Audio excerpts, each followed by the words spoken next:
Hey, I'm Amy. I'm an ADHD executive functioning coach and a behavior analyst, and we coach college students to avoid this ADHD overwhelm or walk through it all the time. So that's what we're going to talk about today. Have you ever noticed that with ADHD, the hardest part isn't the assignment, it's the thinking about the assignment? Like the minute you even picture opening your laptop, your brain says, absolutely not today. Let's scroll instead. And then you kind of sit there frozen, overwhelmed, beating yourself up because you're just not doing the thing, even though you really kind of want to do the thing.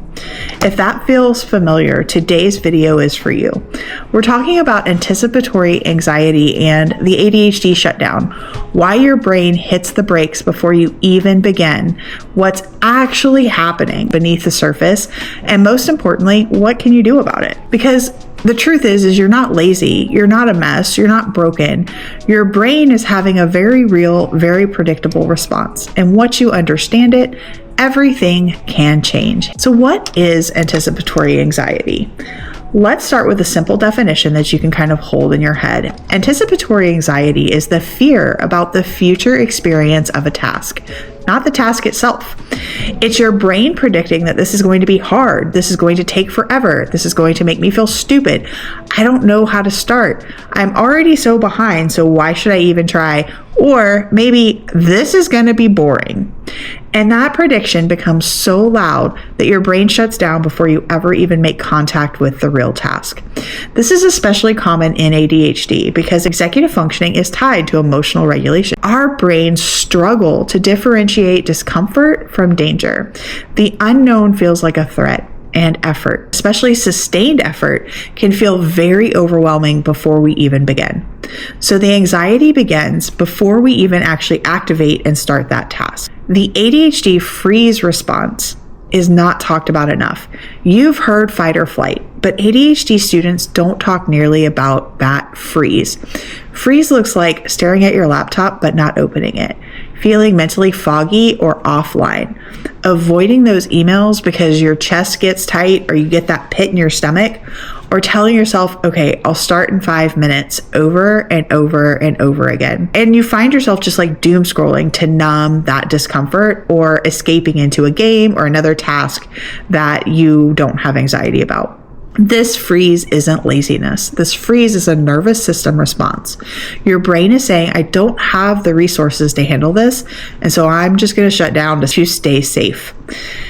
And when you understand that, you can stop beating yourself up for what it is. It's literally a biological process. So why are ADHD brains more prone to anticipatory anxiety? Let's talk about the why, because understanding the mechanism gives us some power. ADHD brains rely heavily on external structure to regulate internal activation. So when there's no structure, the brain kind of panics. It doesn't know. It doesn't know where to start. It doesn't know how long it'll take. It doesn't know what the steps are. It doesn't even really know what success looks like. So it imagines the worst case scenario. ADHD also comes with heightened sensitivity to failure, past negative experiences with academic tasks, difficulty shifting from rest into effort, and trouble regulating our emotional discomfort. When you combine all of these things together, that anticipatory anxiety becomes almost inevitable. This is why some students say things like, I can't start because I already know I'm going to fail. Or if I don't start, I can't confirm that fear. Trying feels worse than avoiding. That's not cognitive distortion. That is a learned pattern that has been reinforced over time. So what does shutdown actually feel like? So let's normalize the lived experience because so many of our students think that they're the only ones going through this.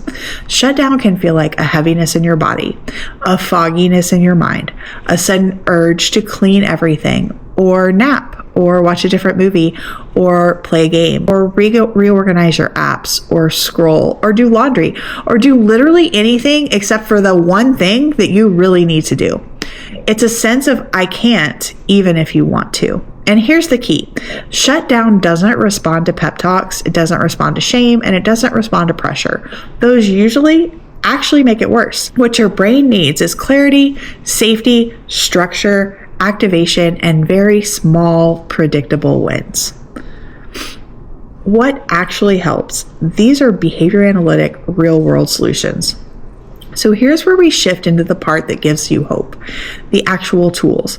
There are 4 big interventions for anticipatory anxiety and ADHD shutdown. Number 1, you want to reduce the perceived threat. Your brain isn't afraid of the assignment, it's afraid of the unknown. So you want to break that task into one step with one clear starting point for a short defined period of time. When the brain can see that boundary, it can relax. A lot of times we help our students do this by breaking down the assignment into micro steps.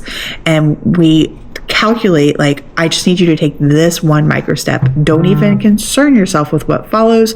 Just start here. Once you've started here, come back to me and we will go with what's next. You can add co-regulation or connection.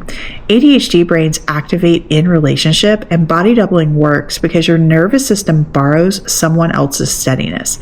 It's not a luxury. It's not codependence, it's an actual strategy. Number 3, you want to externalize the plan. Don't hold it all in your head. Your brain cannot juggle the plan and execute the plan. Put the plan on paper, on a whiteboard, in a checklist, or whatever system that you'll actually use. This removes the cognitive load and reduces overwhelm. I'll never forget, I was talking to one of my students this semester, and we were talking about a major assignment that he had. And I said, okay, part of the reason why you probably haven't started is you think that you've already written this paper in your head. Am I correct? And he said, yes. And I said, okay, so the thing about it is that when you're holding it all in your head, you know what you want to say. And then when you wait until the deadline to actually start putting that on paper, your executive functioning skills fail you and you can't get out of your brain onto paper the way that you want to because you're rushed and you're stressed and you're worried that you're not going to get it in on time. So your executive functioning skills fail your ability to get that genius out of your head onto paper. And he was like, oh, I feel really seen. And I was like, yes. So here's the thing. I know you've already written it in your head. And so if you don't want to sit and write it down, can you voice record it, transcribe it with a word processing program? Can you let's find another small way to get it out of your head onto paper so that we don't run up against the timeline and challenge your executive functioning skills even more. And so we broke it down into a micro task where he could get started. And you know what? He had no problem finishing this paper, whereas he had never before finished an assignment in college without it being a major struggle. So the 4th thing that we want to do is we want to build systems that can carry you when your motivation disappears, because you know it will. Motivation is unreliable, but systems are predictable. So this is why tools like weekly planning, calls, structured routines, and accountability groups matter so much, because they remove the friction that triggers that shutdown. Here's the thing. It's very likely that you might not be able to easily solve all of these things by yourself. And so this is the part that I'm going to say something to you with a whole lot of love and encouragement. If you could willpower your way out of shutdown, you already would have. You wouldn't be watching this video. This isn't a motivation issue. It's an executive functioning issue. It's a nervous system issue, and it's a support issue. And college is the first environment where all of that support scaffolding absolutely disappears. Students go from teachers reminding them what's due, parents asking about assignments, predictable routines, your classmates all sitting in the same classroom working on the same thing, to complete independence overnight. Of course, anxiety skyrockets. Of course, shutdown becomes the default. And of course, everything feels really, really big. This is exactly why we created ADHDU, and we also offer more intensive one-to-one coaching. ADHDU and our coaching can give you the structure that your brain is just simply missing and needs support of. ADHDU includes weekly live planning calls to keep you grounded, body doubling sessions to help you start, step-by-step systems so that nothing feels overwhelming, and other students that are also working on the same things, and accountability that helps your nervous system stay regulated. It's not tutoring, it's not therapy, it's the environment that your brain needs in order to function. If everything that I've described in this video feels like your life, ADHDU is probably the support you've been missing. And you don't have to white knuckle your way through another semester. Wishing you the best. subscribe and like if you want more videos like these.